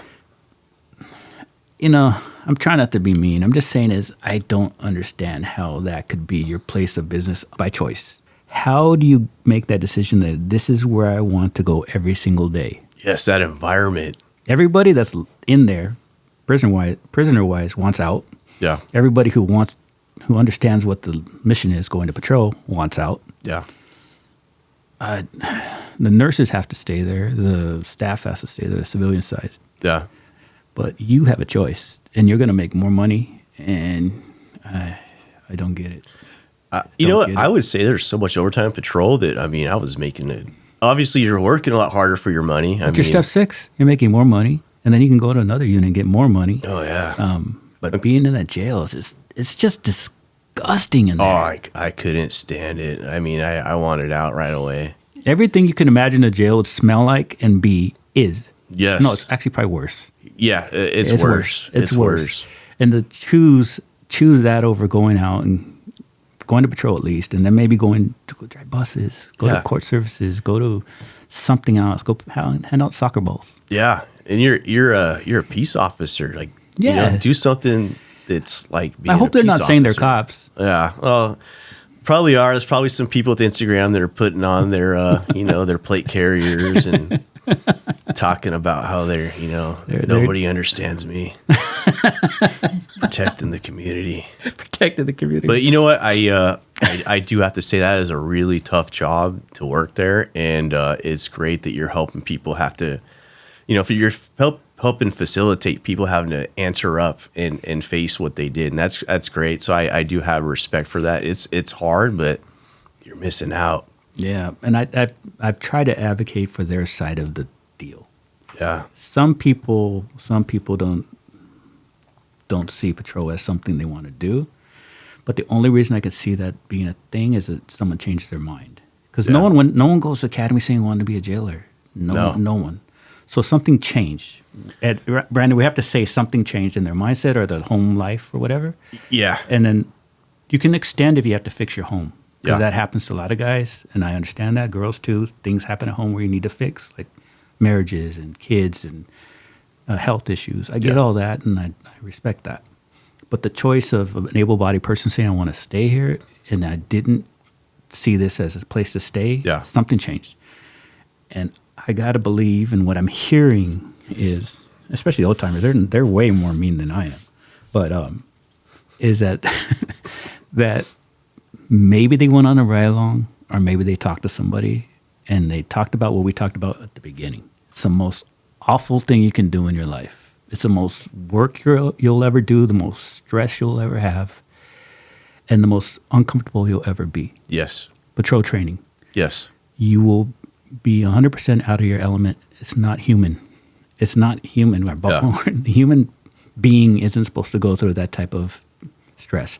That's why all these specialized units in the military have very selective people.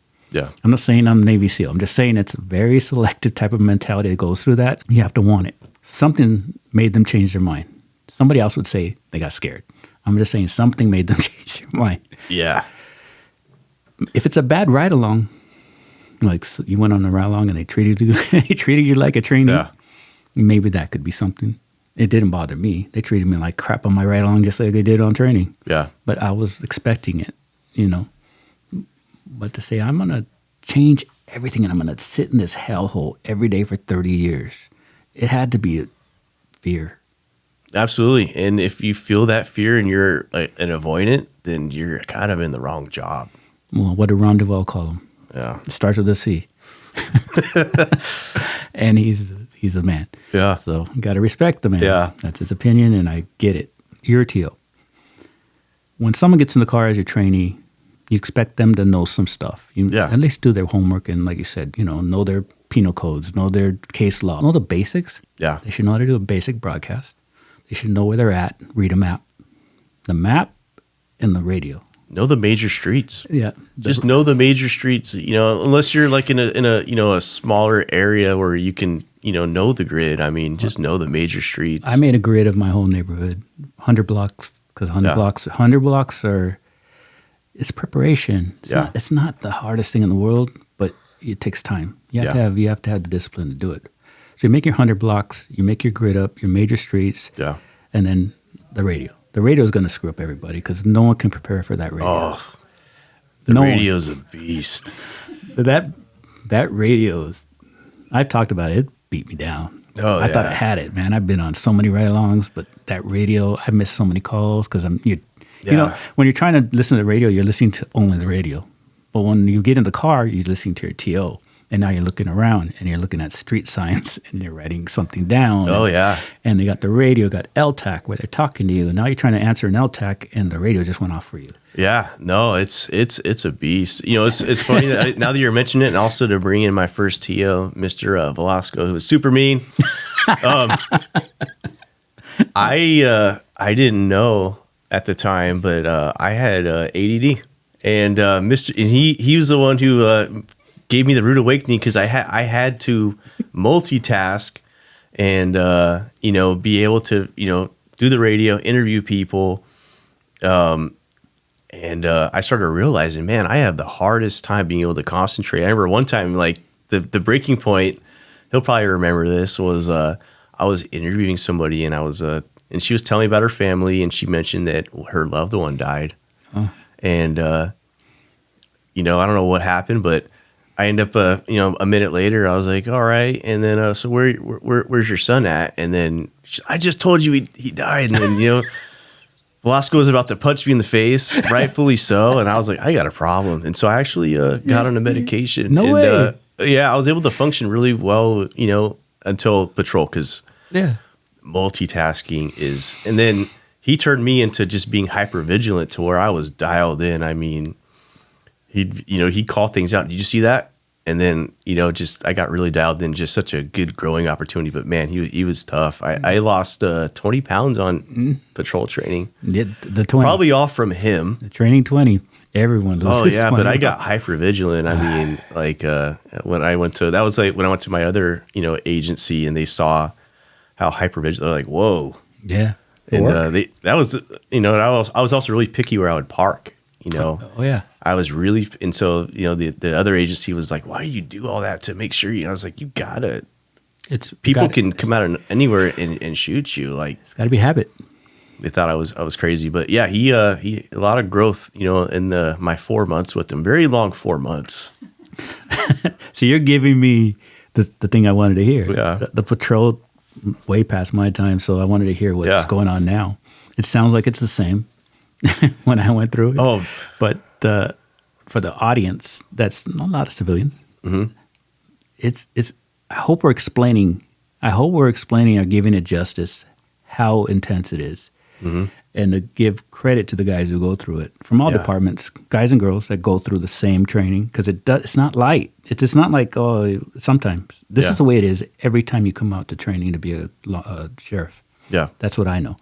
But I gotta assume it's other departments too. But they can only train what they know. Yeah. So you're getting a guy who's done it all, but he's also making somebody that's representing him. Yeah. I think that's more than the training. Yeah. To me, there's a pride in being a TO. There's a pride in pushing out puppies that represent well. They emulate you, and the great TOs never have bad trainees. Yeah. And they're not quick to send them back either. It's like the argument I made a point that I was at industry, and some TOs were talking about how great it was to send guys back in one day. You're not one of them, by the way. All right. And so I was getting a soda at the Coke machine. Yeah. And they're all sitting around that little table it's a break room, right? That little room by the gym. Yep. So I walk in there and grabbing a drink, and they're all laughing, and I knew them all. Worked the jails, but I was working Get. One was bragging about he had the new record for sending a guy back in 6 hours or 8 hours. And I knew them all. Yeah. So, and I would have piped off if I didn't know him. I don't give a shit. Yeah. But I was having a drink, and I turned around, and I'm looking, and I go, hey, Adam, hey, what's up? And named them all. What's up, guys? And they're talking, and they're laughing. I'm laughing with them, like just fucking with them, right? Yeah. And I go to the main one, and you know who he is. I'll talk to you about it off camera. Okay. And I said, let me ask you a question. 6 hours? How do you know if he was good or bad? I said, how were you in 6 hours? And they go, he didn't train, he didn't listen, he didn't do this. And they're laughing. We're still cool. I said, but wouldn't a good TO teach him how to be a good trainee? Mold him, yeah. I said, we're all bad. We all suck. Yeah. We're all stupid. A good TO would make you a good trainee and make you a good deputy. I said the best TOs would make great trainees and great deputies. Being able to break it down too, and being They almost beat me up too. Yeah. They went, that "Why?" And shit. start throwing shit at me. Yeah. And I'm laughing. I go, how good a TO are if you can't train? yeah, A good TO should be able to train anybody yeah, to the basic standard of being on patrol. yeah, Because I've seen the worst people come out and get off training and end up being good cops. yeah. And I've seen the worst trainees go out there and turn their asses back, go yeah. back to the jails. I was arguably not the best trainee. I mean, I was really good at writing. I was pretty good at the radio. There's certain deficiencies I had, but I definitely turned it around. I went from like not being good at OBS. My first day off training, I was chasing a guy that tossed a gun and got him. Yeah. Probably, attributed to George Mesa's really, really great way of cleaning up my mess on the radio and getting a containment out. But and that was all attributed to them because I was probably a little bit of a shit show. I was kind of a spaz. It's the greatest thing is we all started the same place. Yeah, So you might have been a spaz, but they figured out how to go with your strong points and work on your weak points. yeah, That's a good TO. Yeah. TO looks at it and goes, oh, he's good on the radio. He's bad on whatever else. And I'm going to work on that. yeah. That's what you want. And make it fun. Make it the most. But 6 hours, man. Yeah. That guy's just a nervous wreck. Yeah, He's just a nervous wreck, and you have no idea if he could have been a great cop. And it's Yeah. not like we don't need him out there. yeah, 6 hours to me was, I messed with him because of that. Yeah. I heard that and I'm going, that's wrong. yeah. And I knew the guy, and I'm gonna tell you right now, in his 6 hours, he was terrible. Yeah. Because I'm sure. I worked at jails. We were all terrible. all of us. Yeah, no, but Yeah, who you walks out there and goes, I got this? Nah, man. You got to make it complete hell, but make it fun at the same time. And if you could find that balance, when I used to have them, I said, I'm going to make your life hell today, but it's going to be fun. But it's going to be hell. My TO And I'm going to be nice, but it's going to be hell. he didn't talk to me. My TO never talked Yeah, I've to heard me. that approach. Yeah, Never said a word unless it was something to do. yeah, No small talk. No, Yeah. hey, how was your weekend? No, hey, dude, so I like it so far. Or, hey, how'd you like the call? No, it was work. yeah, When the call was done, back in the car, next call. yeah, OBS is, this thing was dope. So it's all this dope stuff. And, never talked to me. Not one word. Fantastic training, though. And then when I got off training, he's a best friend. Hey, talking, they laughing. Remember when he screwed that? Just telling me stupid stuff I did, right? yeah. You got to know your place, too. And that's kind of good to because you got to have them be a student. That's it. You got to put I'm not your friend. Yeah, make them know that they are the student so that you can follow through, but also help instill that love for patrol. Yeah. Oh, God, yes. Yeah, And even though I was getting yelled at or told Yeah. stuff or messing things up, in my mind, I was like, this is the greatest thing this is the best decision I ever made. yeah, I'm standing at 2 o'clock in the morning in some alley with 8 dudes, and we're sitting there, just finished something great. Cool. And man, everybody's asleep, and I'm out here having so much fun. Yeah. It's stressful, yeah, but I could see what it was going to be. yeah, My whole mindset was, in a few months, I'm going to be standing with them, yeah, and some other trainees going to Yeah. be over here. I never mess with trainees, but I'm just saying I know my place. yeah, I'm going to be part of this group. God, I want to be part of this group so bad. yeah, These guys are brothers. I'm like a little stepbrother that's trying to get in. yeah. adopted, Please take me in. adopted kid that's trying to get in. And then when he joined that group, oh my God.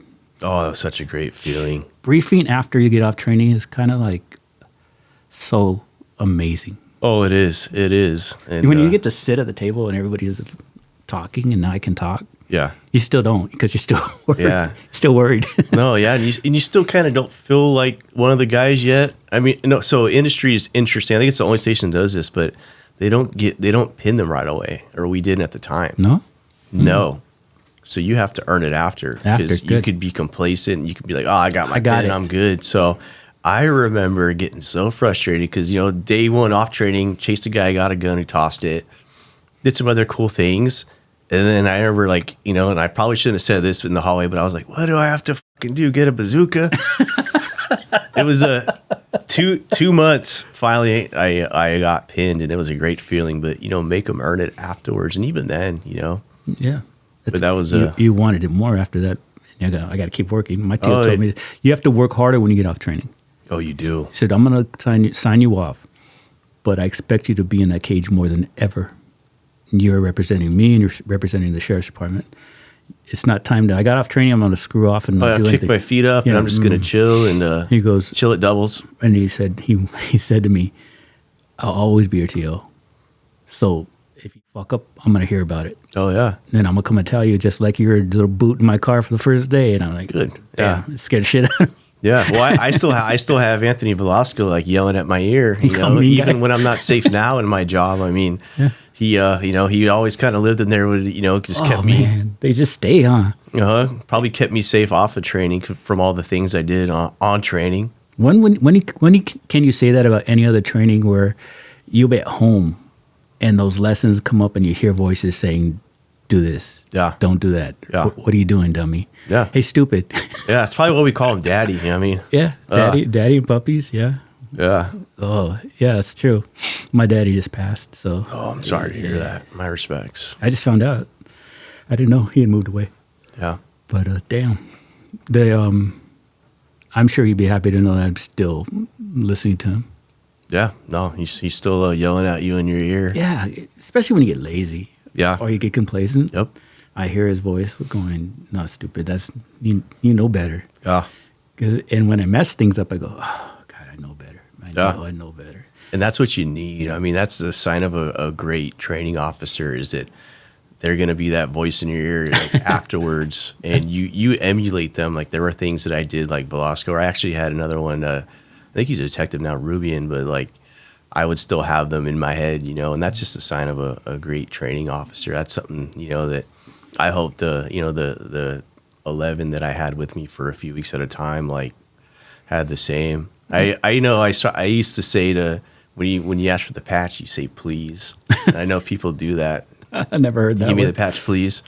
I did a foot pursuit, and the MRSCC was like, oh, that was the most polite 1033 traffic I've ever heard, but it just makes you sound calm. Yeah. But there's just certain things that, yeah. I had a Victor in industry, like my second day there, and I was working with Bobby Ward. I don't know if you know Bobby Ward. The name sounds so familiar. He's a lieutenant or captain now. But we were GET partners, and we had a Victor, and we parked it, and all the industry guys backed us up. Yeah. And we're extracting. And first person to get out was this older Hispanic lady with her baby. And then in the backseat, another lady got out. And then I could hear piping off in the back. So look at that. I check out Adam's going to pull out grab the family and prone them out, like chipping. And I just got there. So I was like, oh, are these guys back at that? Because I'm looking at the car with my gun out. Yeah. I mean, I could just hear them like hecklers. And it pulled out the dude that was driving, got them all out, took care of business. And it was a Victor, stolen car. But nice. I said, right before all the bodies were on the ground, I said, I hope the brave motherfucker behind me is behind me when I finish this. And when I did all our things, got up, turned around, nobody was behind the car. They had all left. They had all left. So I found out who it was, and I go, hey, dude, you know how you do. He goes, man, I'm just messing with you. I knew who he was. I hear his voice. I said, what is that? And Bobby Ward goes, dude, I'll take care of it. He went over there and talked to somebody. I said, is that what we do? We heckle each other. That's what industry does. It's a righteous Victor. Came up on the radio. I don't know who's in the damn car. The plate ran. That's the way it works. Yeah, got back in the car. Go, dude, I don't know if I'm going to like industry. But 5 months later, I was like, this is the greatest station on earth, man. Oh, yeah. There's a reason why, I think that the wait list, it takes so long to get there. Longest. It does take the longest. I tried to get there. 3 years. I got lucky. 3 years. You did 3 years and you got to go? Yeah. So oddly enough, no. Yeah, way. 3 years. That's like a 10-year wait for that station. I thought I was going to go to Temple, and I just saw the list shrink, and I was whining and complaining to my old sergeant, Westfall. I don't know if you ever dealt with Westfall. Bob? Oh, that guy was so funny. Big hoss. He used to make fun of me and my partner and be like, "Hey, they hire midgets and retards." Oh, he's OSS. He was great. Yeah, but, I know him. I know him well. I whined to complain that somebody that was below me got picked and penciled in before me. And then next thing I know, the next day I got a call, and I know he worked there. So I don't know if thank you. If that, He's got a lot of pull. He does. Yeah. He's like Ed. Those guys have a lot of pull because they have a lot of respect. yeah, nah, he was funny. I wish I were to work with. I heard some really funny stories about him in patrol. Ooh, I can tell you, no, not here. Yeah, I know. Yeah, same. No, he's a good man. Good man. Yeah. I would love to get him on here. That would be outstanding. Yeah, I think he was homicide right at the end, right? Of his career. Is he still? He retired, right? I don't know. I just saw Mike Rodriguez on a video. I think Mike's still working. I mean, a lot of guys are still working, and those guys, they're legends. God bless him. It's a tough job. I'm glad he's there because I actually looked at it, the video he put up, and it was a training video. Yeah. I was training some guys at the academy, and I said, God, I know he could be retired, but I'm thinking it's great that he's training because the guys are getting great training. They're not gonna get any better than these guys. Yeah. Homicide guys Wow. doing a crime scene. They're doing some crime scene containment, and he's teaching. Yeah. He's always taught homicide school. He's a great investigator. So it made me feel better that there's some guys are still there. So I was like, oh shit, there's still some knowledge there. Yeah. Hopefully the guys are using it and getting some good information. I don't know. I don't know about my department. I don't know. This is a big question mark right now. No, it's really sad. I mean, obviously I only was in from 2015 to 2024, so I didn't get to see as much as you saw, but I saw. That's enough. That's good years. I saw really good years. I mean, I got taught a little bit of the old way. I mean, yeah, You have good guys around you. No, really, really, I couldn't have asked for better people. I mean, they taught me so much, and gave me a lot of humbling. I was very humbled. Man, when I met you in the hallway right now, I said, I know this guy. I have never seen your face. Yeah, because I think your all your Instagram stuff is your back or something. And I was like, oh, okay, I'll meet. I don't want people to see me just in case there's like people that remember me, like maybe I did something or. Man, and I saw, I know him, but it's good that you came out. Thank you for coming out. Yeah, you got anything going on? Any kind of? I'm just out here seeing family, and then I'm gonna go back and work some more. Just keeping busy and good times. Good times. I definitely say enjoy it. Take a lot of pictures and videos, and work hard out there. Make a name for yourself. That's good advice. Be careful out there. I didn't mention this, but I got into a car accident and I TC'd on duty right before I lateraled, and that really kind of messed up my move too. Oh, really? You crashed it. What were you doing? So I was going to a bomb threat, and at the post office on what's that street? I'm still trying to remember the street. Gale. And I just started putting out a containment rolling code 3, and I didn't ask for clearance because I was like, this containment's much more important than asking, hey, can I drive with my license sirens? Well, an old lady had a stop sign, no stop sign for me. Oblivious. I don't know if she didn't hear or see, but she just pulled right in front of me. And again, right away, license sirens, I'm covered. And I, in my head, I either hit my brakes, which I probably would have T-boned her and probably killed her. I decided to just hit my acceleration, and I jetted around her so fast that she actually T-boned me. Oh, shit. And launched me into a UPS truck. Oh. Head on. I hit the truck so hard that it went around 180 degrees. Oh, my God. So the first hit, everything kind of went gray, and then the second hit, everything went almost white. And I just remember in my head, as I was kind of like out of it and rolling to the curb, I was like, oh, thank God I'm slowing down to the curb. And Really? So you woke up a little bit? Yeah, I got knocked the fuck out. I mean, for a couple seconds, and then damn, you're lucky. Like it got rocked, and then I put out this radio traffic, and I just said, don't worry about me, go to the bomb threat. Damn. But somebody told me that day, I was like, that was your last day 10-8 here, and sure enough, it was. Really? Yeah, that was a scary moment, wake up call. But be careful when you drive. I mean, that's how we all go. People, you can be the best driver. I probably wasn't, but not everyone knows how to drive around and react to you. You have to take that into consideration. You just don't know. And this lady,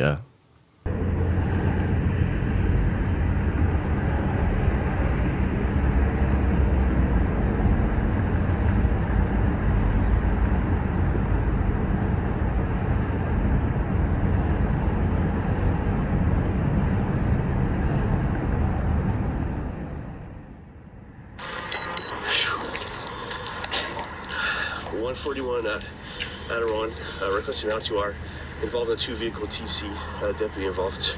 They'll be off of Turnbull and Salt Lake. Turnbull and Salt Lake, deputy involved in TC. Hey, I'm good. Stay back. Copy, we need fire. Okay, I'm good. There's ambulance response.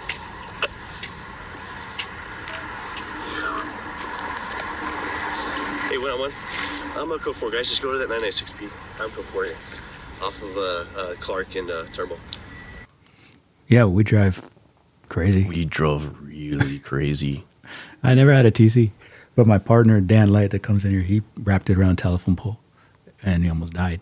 Oh, yeah. He broke the shotgun on his head.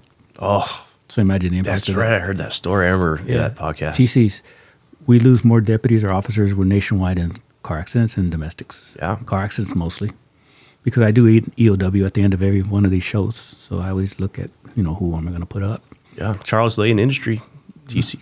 Most of them are industry. I'm not sorry. Most of them are crashes. Yeah. We get more crashes than anything because we're trying to get someplace in a hurry and we drive like crazy people. We're trying to go help somebody. Oh, yeah. And so it's important to get there, but damn, we get hit. We're crashing into each other sometimes. Yeah. We had 1 week where we had 3. Actually, it was the week that I got hit. Mesa got hit. Mm-hmm. And then somebody else got hit, too. And then we have the area Yeah. where not the best drivers. No. I'm just going to say that. Hacienda Heights, maybe. Yeah, all that area. Mm-hmm. Yeah. You get off of Amar, yeah, you're going to have problems. No, yeah. Just terrible drivers. Be careful out there. That was that was pretty scary. I'll have to show you the footage after. For sure, If I have it.